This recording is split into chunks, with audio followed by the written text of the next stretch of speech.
اور ہم جس مہینے سے گزر رہے ہیں یہ رجب کا مہینہ ہے، رجب کا مہینہ ہے۔ میرے بھائیوں بڑی افسوس کے ساتھ کہنا پڑتا ہے، جیسے ہی رجب کا چاند طلوع ہوتا ہے ہمارے یہاں بدعات و خرافات کا بازار گرم ہو جاتا ہے۔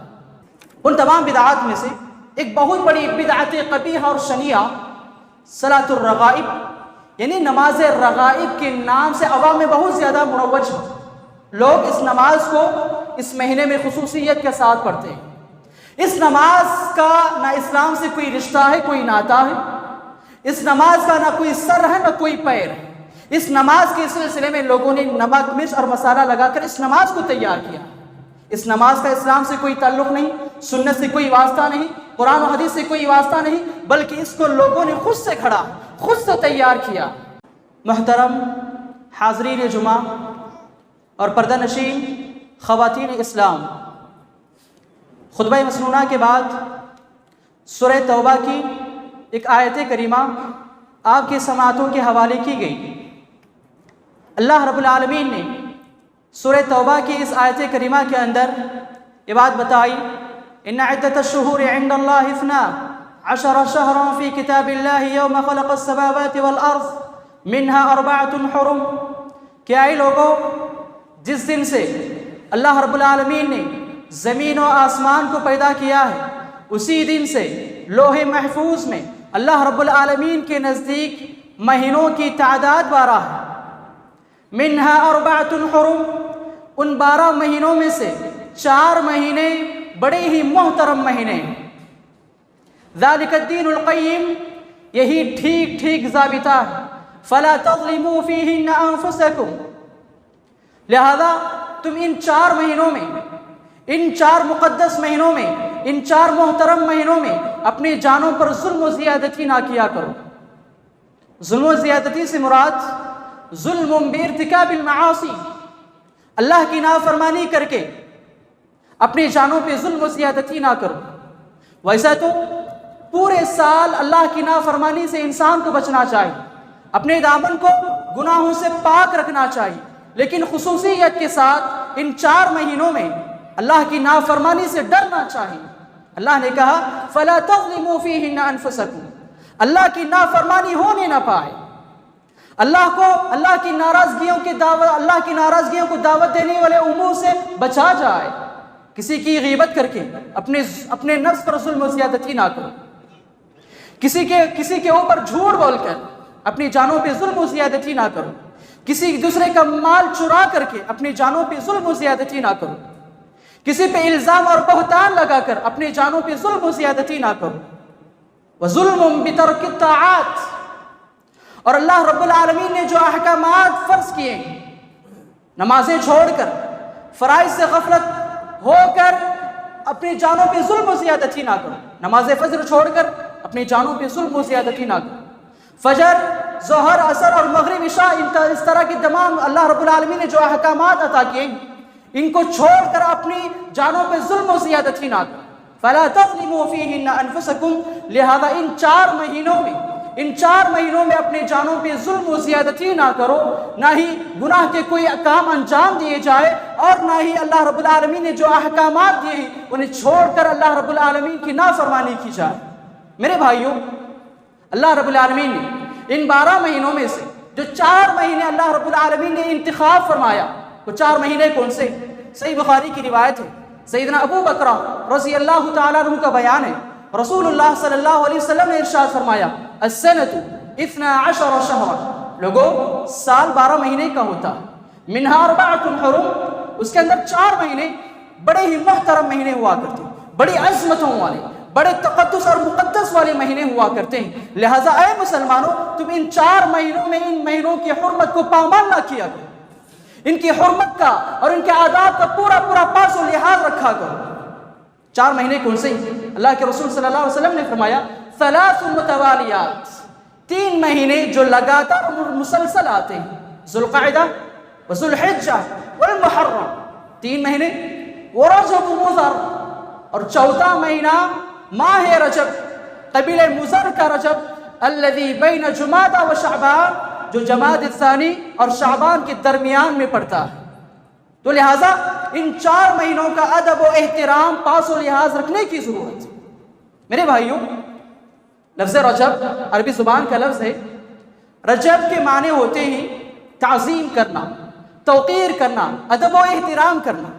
میرے بھائیوں، میں آپ کو ایک بات بتا دوں، زمانے جاہلیت میں لوگ رجب کی بڑی تعظیم کیا کرتے تھے، رجب کا بڑا پاس و لحاظ رکھا کرتے تھے، گناہوں سے بچا کرتے تھے۔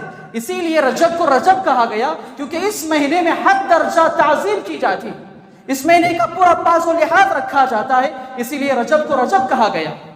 میرے بھائیوں، جہاں رجب کے سلسلے میں زمانے جاہلیت میں لوگ برا ادب و لحاظ رکھا کرتے تھے، اللہ رب العالمین قرآن مجید میں فرماتا ہے یسألونک عن الشہر الحرام قتال فیہ، اے نبی یہ لوگ آپ سے ان حرمت والے مہینوں میں، ان 4 حرمت والے مہینوں میں، تقدس والے مہینوں میں لڑائی جھگڑا کرنے، خون خرابہ کرنے، خون ریزی سے متعلق آپ کو سوال کریں گے۔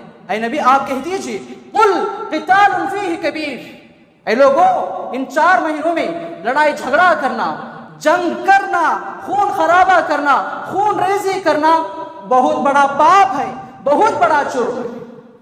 اللہ رب العالمین نے اس کو روک لگا دیا۔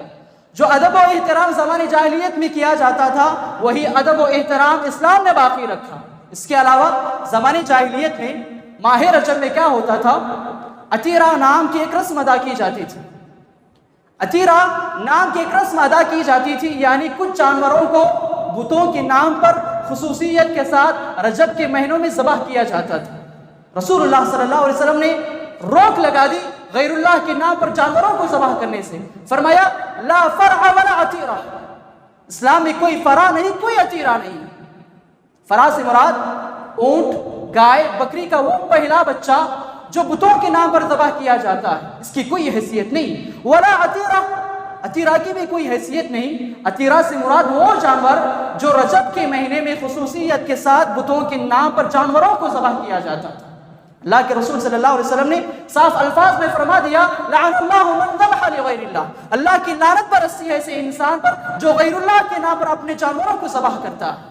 اللہ کے رسول نے صرف اسی پر اکتفا نہیں کیا، بلکہ آپ نے یہ بھی بات فرما دی، ثابت بن ضحاک رضی اللہ تعالیٰ عنہ فرماتی کہ ایک شخص رسول اللہ صلی اللہ علیہ وسلم کے پاس آتا ہے اور وہ شخص کہتا ہے اللہ کے رسول میں مقام بوانہ پر اونٹ ذبح کرنے کی نظر مانی تھی، اب بتائیے کیا میں اس نظر کو پورا کر سکتا ہوں؟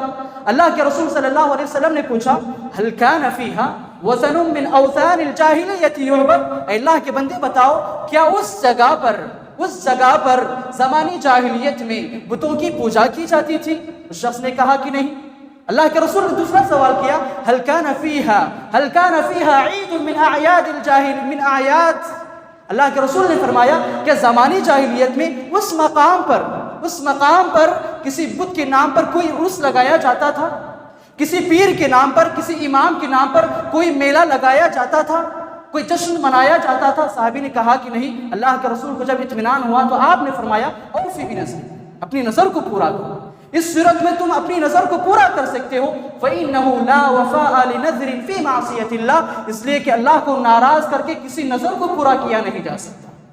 اللہ کے رسول صلی اللہ علیہ وسلم نے اس حدیث میں جہاں پر اللہ کے رسول نے یہ قدغن لگایا، یہ روک لگا دی کہ غیر اللہ کے نام پر جانوروں کو ذبح کرنا حرام ہے، وہیں پر یہ بات بھی بتا دی کہ اسلام میں یہ چیز بھی حرام ہے کہ اگر کسی جگہ پر غیر اللہ کی پوجا کی جاتی تھی یا عرس لگایا جاتا تھا، بتوں کے نام پر جانوروں کو ذبح کیا جاتا تھا، اگر کوئی مسلمان اللہ کے نام پر وہاں جا کر جانوروں کو ذبح کرتا ہے تو تب بھی حرام ہے۔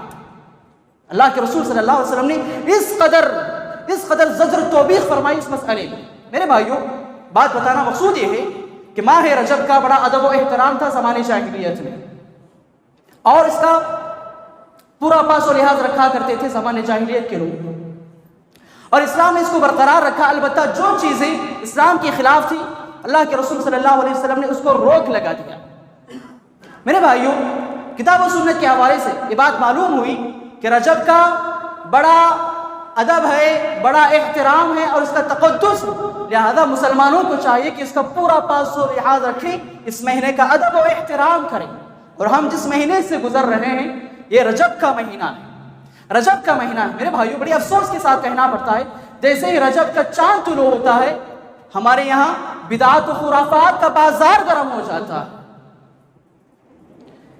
ان تمام بدعات میں سے ایک بہت بڑی بدعت قبیح اور شنیعہ صلاۃ الرغائب، یعنی نماز رغائب کے نام سے عوام میں بہت زیادہ مروج ہے۔ لوگ اس نماز کو اس مہینے میں خصوصیت کے ساتھ پڑھتے ہیں۔ اس نماز کا نہ اسلام سے کوئی رشتہ ہے، کوئی ناتا ہے۔ اس نماز کا نہ کوئی سر ہے نہ کوئی پیر ہے۔ اس نماز کے سلسلے میں لوگوں نے نمک مرچ اور مسالہ لگا کر اس نماز کو تیار کیا۔ اس نماز کا اسلام سے کوئی تعلق نہیں، سنت سے کوئی واسطہ نہیں، قرآن و حدیث سے کوئی واسطہ نہیں، بلکہ اس کو لوگوں نے خود سے گھڑا، خود سے تیار کیا۔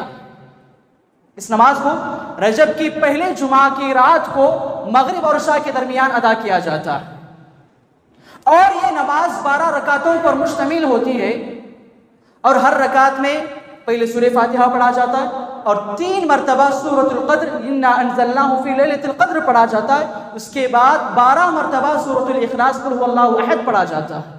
تو اس طرح سے 12 رکعت کو مکمل کیا جاتا ہے۔ جب نماز سے فارغ ہو جاتے ہیں یہ بدعتی اور خرافی لوگ، تو 70 مرتبہ رسول اللہ پر یہ جھوٹا درود بھیجتے ہیں، اللہم صلی علی النبی المحمد وعلی آلہ، اور اس کے بعد اچانک سجدے میں چلے جاتے ہیں اور 70 مرتبہ یہ دعا پڑھتے ہیں، رب اغفر لی وارحم وتجاوز عما تعلم انک انت العزیز الاعظم۔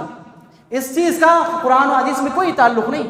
اس طرح اس ورد کو 70 مرتبہ پڑھتے ہیں، اور اسی طرح دوسرا سجدہ بھی اسی کیفیت اور صورت کے ساتھ کرتے ہیں۔ اور اس کے بعد ان جھوٹے اور مکاروں کے لوگ یہ کہتے ہیں، وہ یہ لکھتے ہیں کہ اگر کوئی انسان دوسرے سجدے میں اللہ سے جو بھی سوال کرتا ہے اللہ رب العالمین اس کی مراد کو پوری کرتا ہے، اس کے ہر سوال کا جواب دیتا ہے، اس کے ہر خواہش کو پورا کرتا ہے۔ اور ان جھوٹے اور مکار لوگوں نے اس نماز کی فضیلت میں لمبی لمبی چوڑی حدیثیں گھڑ رکھی، کہا کہ اگر کوئی مرد، اگر کوئی عورت صلاۃ الرغائب کو رجب کی پہلی جمعہ کی دن پڑھتا ہے تو کیا ہوگا؟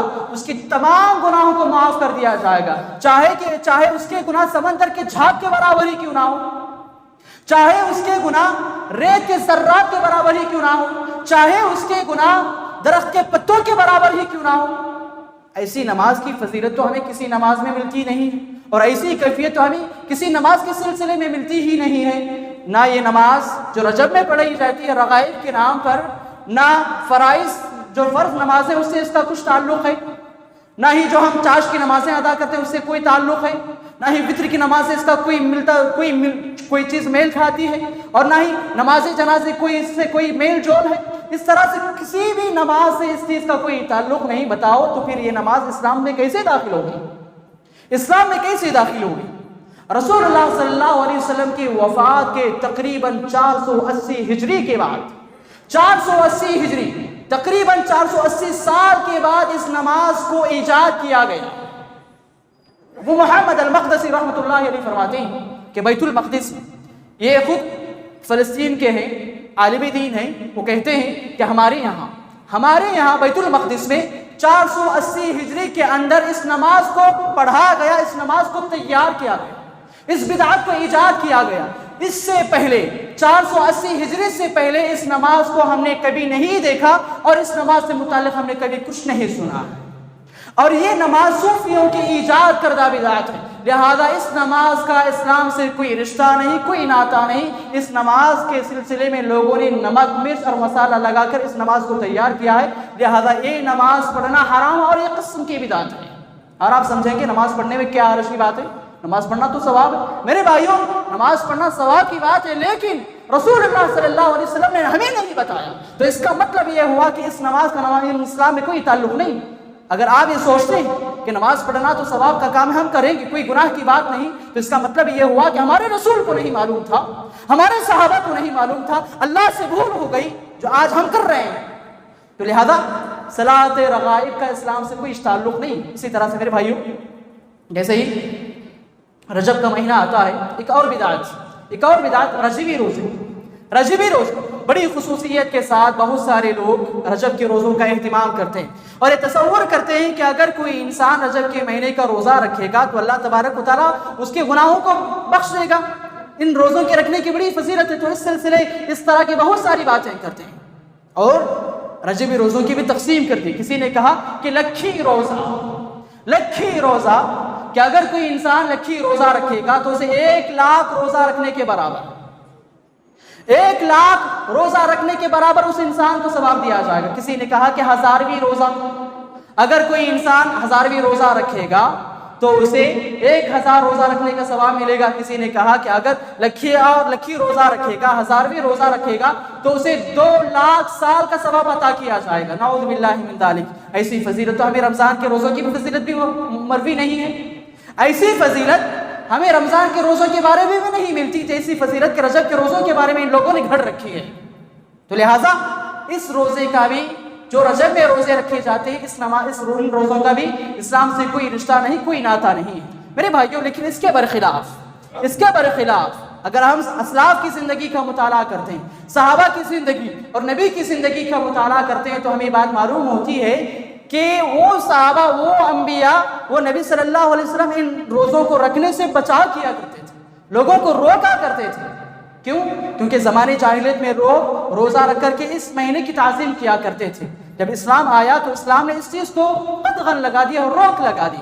چنانچہ امام عبداللہ الانصاری رحمۃ اللہ علیہ ایک بہت بڑے تابعی گزرے ہیں، وہ رجب کا روزہ نہیں رکھا کرتے تھے، رجب کا روزہ رکھنے سے بچا کرتے تھے، لوگوں کو منع کیا کرتے تھے، لوگوں روزہ مت رکھو، اور فرمایا کرتے کہ لم یرد فی فضل رجب ولا فی صیامہ، اور کہا کرتے تھے کہ اے لوگوں رجب کی فضیلت کے سلسلے میں کوئی بھی حدیث وارد نہیں، رجب کے روزوں کے سلسلے میں فضیلت کے بارے میں کوئی بھی حدیث وارد نہیں ہے، رسول اللہ صلی اللہ علیہ وسلم سے اس چیز سے متعلق کوئی بھی چیز وارد نہیں۔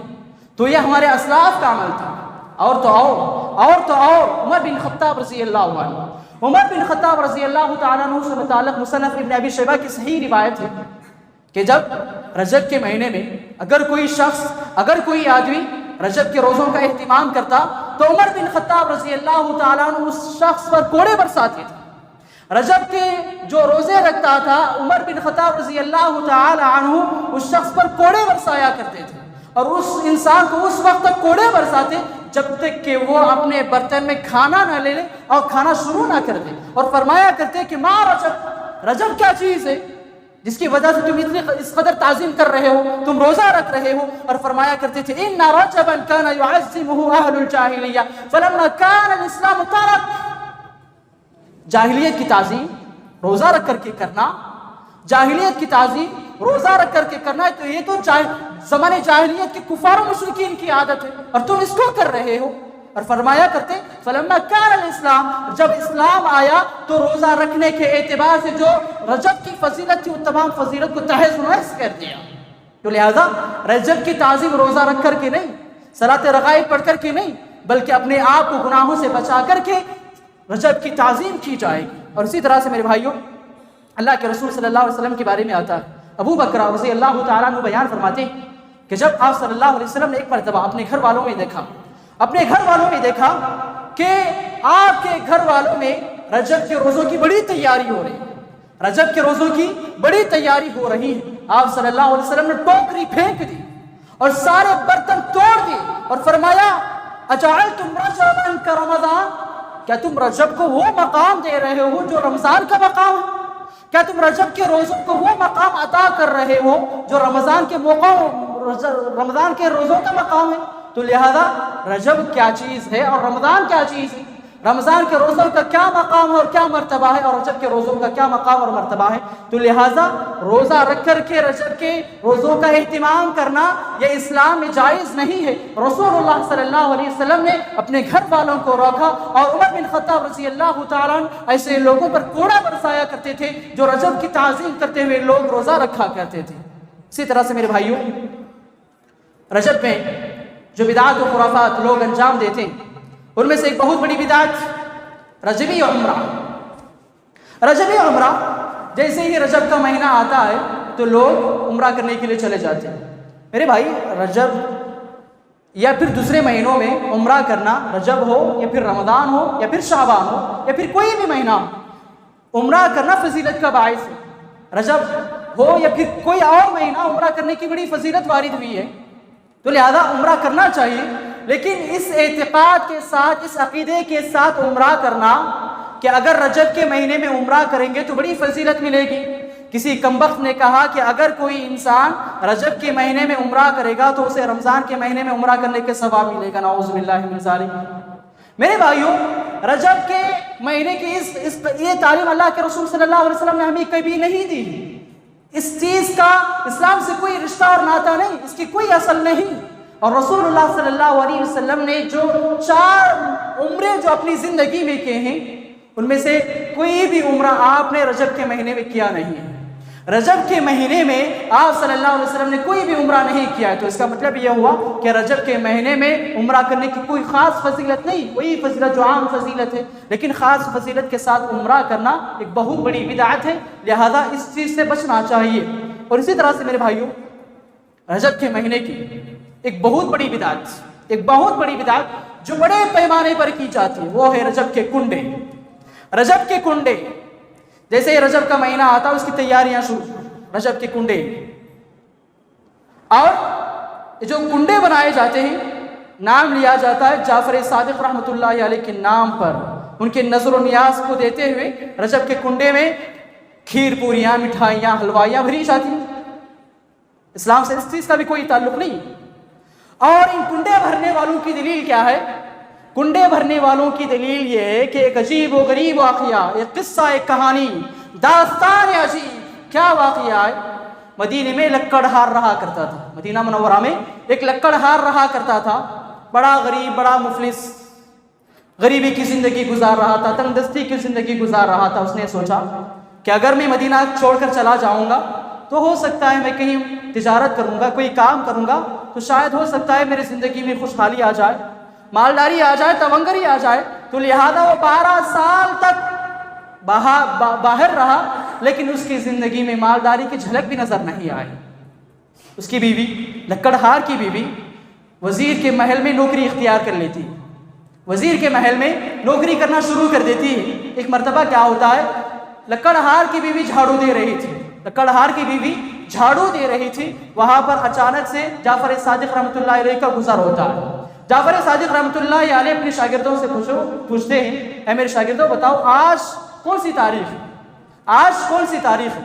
شاگرد کہتے ہیں کہ آج رجب کی 22 تاریخ، آج رجب کی 22 تاریخ۔ تو جعفر صادق رحمۃ اللہ علیہ فرماتے ہیں کہ اگر کوئی انسان بازار جائے اور مٹی کے نئے کنڈے لے کر آئے اور اس میں کھیر پوری، حلوائیاں، مٹھائیاں بھر کر میرے نام کی نیاز مانگے اور میرے وسیلے سے دعا مانگے تو اللہ رب العالمین اس کی ہر دعا قبول کرے گا، اس کی ہر دعا، اس کی ہر حاجت، اس کی ہر مشکل کو دور کرے گا اور اس کی ہر پریشانی کو دور کرے گا۔ اگر کسی کی مشکل دور نہیں ہوئی، اگر کسی کی مراد پوری نہیں ہوئی تو کل قیامت کے دن تم لوگ میرا دامن پکڑ لینا، نعوذ باللہ من ذالک۔ تو لکڑہار کی بیوی اس بات کو غور سے سن رہی تھی، اس کے دل میں خیال آتا ہے، وہ بھی جاتی کنڈے بھرتی اور منت یہ مانگتی، نظر و نیاز یہ مانگتی ہے کہ جو میرا شوہر 12 سال سے شہر سے باہر چلا گیا وہ صحیح سلامت میرے پاس واپس آ جائے اور اس کے پاس مال و دولت کی ریل پیل ہو جائے۔ کنڈے بھرتی ہے اور یہ کنڈے کرامت دکھاتے ہیں کہ شوہر جو 12 سال سے باہر تھا وہ واپس آتا ہے اور اتنی دولت لے کر آتا ہے، اتنے درہم و دینار لے کر آتا ہے کہ وزیر کے محل کے بالکل سامنے ایک عالیشان محل تیار کر دیتا ہے۔ وزیر کی بیوی لکڑہار کی اس بیوی کو بلا کر پوچھتی ہے، بتاؤ کہ کل تک تیرا شوہر پائی کے لیے ترس رہا تھا، تونگری اور مالداری کی تلاش میں 12 سال تک مدینہ سے باہر رہا اور تم میرے گھر میں نوکرانی تھی، خادمہ تھی، یہ کیسی کرامت ہے کہ تو آج میرے محل کے سامنے بڑا عالیشان محل تیار کر دیا، کیا بات ہے؟ لکڑہار کی بیوی کہتی ہے، دیکھو میں نے کنڈے بھرے تھے، ایک کنڈوں کی کرامت، اگر کنڈے کریں گے تو ہر مشکل دور ہوگی، ہر حاجت پوری ہوگی، مرادیں پوری ہوں گی۔ تو وزیر کی بیوی کہتی ہے، میں اس کو نہیں مانتی، ہو سکتا ہے تیرے شوہر نے کہیں ڈاکہ ڈالا ہو، تیرے شوہر نے کہیں چوری کی ہو، چوری کر کے اتنا بڑا محل تیار کیا ہو۔ تو لہٰذا وزیر کی بیوی نے انکار کر دیا۔ تو دیکھیے کرامت، کنڈوں کی کرامت کا انکار کرنے کی کیا وجہ ہوتی ہے؟ یہاں پر وزیر کی بیوی نے کنڈوں کی کرامت کا انکار کر دیا، وہاں بادشاہ نے وزیر کو وزارت سے ہٹا دیا، وزیر کو وزارت سے ہٹا دیا، یہ کنڈوں کی کرامت کا انکار کرنے کی وجہ سے ہو رہا۔ وہاں پر وزیر کو وزارت سے ہٹا دیا گیا اور بادشاہ نے وزیر کو اور اس کی بیوی کو شہر بدر کر دیا، شہر سے باہر نکال دیا، اور وزیر اور اس کی بیوی جا رہے ہیں اور اس کے ہاتھ میں 2 درہم ہے۔ وزیر کیا کرتا ہے، 1 درہم سے ایک تربوز خریدتا، واٹر ملن، ایک تربوز خریدتا ہے، تربوز خرید کر اپنے جھولی میں رکھتا ہے۔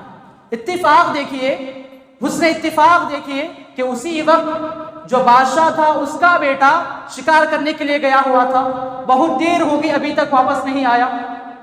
بادشاہ کو یہ گمان ہوا کہ ہو سکتا ہے وزیر نے کوئی چال چلی، کوئی گڑبڑ نہیں کیا وزیر نے، تو لہٰذا وزیر کو اور اس کی بیوی کو اپنے محل میں بلاتا ہے اور اس کی جھولی کھول کر دیکھتا ہے کہ وہاں پر تربوز کے بجائے شہزادے کا سر موجود ہے۔ یہ کنڈوں کی کرامت، یہ کنڈوں کی کرامت ہے، جو تربوز تھا وہ شہزادے کا سر بن گیا۔ بادشاہ کو غصہ آتا ہے اور بادشاہ وزیر کو جیل خانے میں ڈالتا ہے، قید خانے میں ڈال دیتا ہے، جیل میں ڈال دیتا ہے۔ اور وزیر کی بیوی وزیر کے پاس آتی ہے اور کہتی ہے، اور وزیر کہتا ہے کہ میں نے اپنی زندگی میں کبھی کسی پر ظلم و زیادتی نہیں کی، آج میرے ساتھ کیا ہو رہا ہے، آج میرے ساتھ کیا ہو رہا ہے، مجھے وزارت سے ہٹا دیا گیا، جیل میں قید کر دیا گیا، یہ میرے ساتھ کیا ہو رہا ہے۔ وزیر کی بیوی کہتی ہے یہ آپ کا قصور نہیں، میرا قصور ہے، میں نے کنڈوں کی کرامت کا انکار کر دیا تھا، میں نے کنڈوں کے کرشمے کا انکار کر دیا تھا، جس کی وجہ سے آپ کو پریشانیاں جھیلنی پڑ رہی ہیں۔ تو لہذا وزیر کی جو بیوی تھی وہ جاتی ہے اور کنڈے بھرنا شروع کر دیتی، یا کنڈے یہاں پر بھر رہی، وہاں پر وزیر جیل خانے سے نکلتا ہے، کنڈوں کی کرامت، وہاں وزیر جیل خانے سے نکلتا ہے، جیل خانے سے نکلتا ہے اور بادشاہ اس کو پھر سے وزارت دے دیتا، پھر سے وہ وزیر بن جاتا ہے۔ تو یہ ایک جھوٹا قصہ، ایک داستان عجیب لوگوں نے گھڑ رکھی ہے۔ میرے بھائیوں، اس واقعے کے بارے میں کیا کہیں کہ ایسا عجیب و غریب واقعہ جس کا اسلاف سے کوئی تعلق نہیں۔ میرے بھائی جعفر صادق کو نے بتائے، جعفر صادق وہ اللہ والے، وہ ولی اللہ جو رسول اللہ صلی اللہ علیہ وسلم کے خاندان مبارک سے، اور ایسے انسان سے ایسی امید اور توقع نہیں کی جا سکتی کہ وہ کہے کہ میرے نام کی نظر و نیاز تم مانگو، نعوذ باللہ۔ حالانکہ نظر و نیاز غیر اللہ کے نام پر مانگنا حرام ہے۔ کیا جعفر صادق کو نہیں معلوم تھا؟ وہ علم دین سے ناشنا تھے، نعوذ باللہ من ذالک۔ میرے بھائیوں، اس کے پیچھے ایک اور کہانی کیا ہے؟ واقعہ ہے 1906 کا، 1906 کا، 1400 سال کے بعد، رسول اللہ کی وفات کے 1400 سال کے بعد کا واقعہ۔ یو پی کے اندر ایک شہر ہے رامپور، رامپور میں ایک نواب رہا کرتا تھا، نواب حامد علی خان، جو مذہباً شیعہ اور رافضی تھا، شیعہ اور رافضی تھا۔ اس کی ایک منظور نظر داشتہ تھی، منظور نظر داشتہ کون ہے؟ وہ عورت جس سے انسان شادی کے بنا، نکاح کیے بغیر جن سے تعلقات قائم رکھتا ہے، اس کو داشتہ کہا جاتا ہے۔ اس کی ایک داشتہ تھی جناب حامد علی خان صاحب کی، تو وہ ایک مرتبہ اپنی داشتہ سے ناراض ہو گئے۔ جو داشتہ تھی، جو عورت تھی، بڑی چالاک تھی، بڑی مکار و عیار تھی۔ اس نے ایک سوچی کہ کسی طرح نواب صاحب کو خوش کیا جائے، کسی طرح خوش کیا جائے، اور اس نے جو نواب صاحب مذہباً شیعہ تھے، رافضی تھا، اس نے اس کے مذہبی عقائد کا فائدہ اٹھایا۔ چونکہ نواب صاحب 12 اماموں کو مانتے ہیں، اس میں سے ایک امام جعفر صادق بھی، ان میں سے ایک امام جعفر صادق بھی، اس نے ایک چال چلی، کنڈے بھرے، حلوائیاں بھری، اور اس چیز کو نواب صاحب کے سامنے پیش کیا گیا، نواب صاحب کے سامنے پیش کیا گیا، تو نواب صاحب بڑے خوش ہو گئے۔ میرے بھائیوں، اس کے پیچھے اس بدعت کا اصل راز کیا ہے؟ اصل راز کیا ہے جس سے میں اور آپ اور آج کل کے نام نہاد سنی مسلمان بھی ناشنا ہے؟ اس سے واقف ہونے کی ضرورت ہے۔ 22 رجب یہ نہ جعفر صادق کی پیدائش کا دن ہے، اور نہ ہی 22 رجب جعفر صادق کی وفات کا دن ہے، نہ ہی انتقال کا دن ہے، بلکہ صحابی رسول اللہ صلی اللہ علیہ وسلم کے سالے ام حبیبہ رضی اللہ تعالیٰ عنہ کے بھائی امیر معاویہ رضی اللہ تعالیٰ عنہ کی وفات کا دن ہے۔ امیر معاویہ جو اس امت کے مامولک تھے، وہ ان کی وفات کا دن 22 رجب سن 60 ہجری میں 22 رجب کو امیر معاویہ رضی اللہ تعالیٰ عنہ کا انتقال ہوا۔ اس کے پیچھے یہ راز ہے۔ کیوں؟ امیر معاویہ کے دشمن یہ شیعہ صحابہ کو گالی دیتے، صحابہ کے سلسلے میں اپنے سینے میں کینہ، بغض و عناد رکھتے ہیں، تو لہٰذا برملا خوشی تو منایا نہیں جا سکتا تھا، کیونکہ اس وقت سنی مسلمانوں کی حکومت تھی، تو لہٰذا انہوں نے کنڈے بھرنا شروع کر دی۔ جس دن وفات ہوئی امیر معاویہ کی، تو لہٰذا کنڈے بھر کر کے آپ کی وفات اور آپ کے انتقال پر خوشیاں منانے لگے۔ اور آج کے مسلمان یہی کر رہے ہیں۔ وہ صحابہ جو نبی کے فیض یاب ہیں، جو نبی کے صحابہ ہیں، اور ان کی وفات پر، ان کے انتقال پر خوشی منانا کہاں کی مسلمانی کی بات ہے؟ یہ اسلام کی بات ہے۔ مسلمان تو وہ ہے جو صحابہ کی تعظیم کرتا ہے، ان کے انتقال پر غم مناتا ہے، ان کی باتوں کو مانتا ہے، ان کے احادیث پر عمل کرتا ہے، وہ ہے مسلمان، وہ نہیں جن کے انتقال پر خوشیاں منایا جائے۔ تو لہذا میری بھائیوں، رجب کے کنڈوں کی حقیقت یہ ہے کہ دراصل اس کے پیچھے کا اصل راز یہ ہے کہ 22 رجب کو امیر معاویہ رضی اللہ تعالیٰ عنہ کا انتقال ہوا تھا، اور اسی دن ان شیعہ اور روافض نے خوشی کا دن منایا، رجب کے کنڈے منائے، کھیر پوریاں اور اسی طرح مٹھائیاں اور حلوائیاں بھر کر لوگوں میں تقسیم کی، اور لوگ کھانا شروع کر دیے، خوشی کا دن منانا شروع کر دیا۔ اور یہ نادانستہ طور پر ہم مسلمانوں میں بھی آ گئے، نادانستہ طور پر، علم نہ ہونے کی بنیاد پر، جہالت کی بنیاد پر یہ بدعت رجب کے کنڈے ہم مسلمانوں میں آ گئے، اور ہم بڑے دھوم دھام سے رجب کے کنڈے منا رہے ہیں۔ تو لہذا میرے بھائیوں، اس ماہ رجب میں جو بھی بدعات انجام دیے جاتے ہیں، چاہے وہ صلاۃ رغائب ہو، یا پھر رجبی روزے ہو، یا پھر رجبی عمرہ ہو، یا پھر رجب کے کنڈے ہو، یا اس طرح کے کوئی اور بھی بدعات و خرافات ہو، ان تمام چیزوں کا اسلام سے کوئی رشتہ نہیں، کوئی ناطہ نہیں ہے۔ تو لہذا ان تمام بدعات و خرافات سے بچنا چاہیے۔ رب العالمین سے دعا ہے کہ رب العالمین مجھے اور آپ اور تمام مسلمانوں کو رجب کی بدعات اور اسی طرح اس دنیا میں جتنی بھی بدعات و خرافات ہیں، ان تمام بدعات و خرافات سے ہم تمام مسلمانوں کی حفاظت فرمائے، آمین یا رب العالمین۔ ربنا تقبل منا انك انت السميع العليم وتب علينا انك انت التواب الرحيم۔ سبحان ربك رب العزة عما يصفون وسلام على المرسلين والحمد لله رب العالمين۔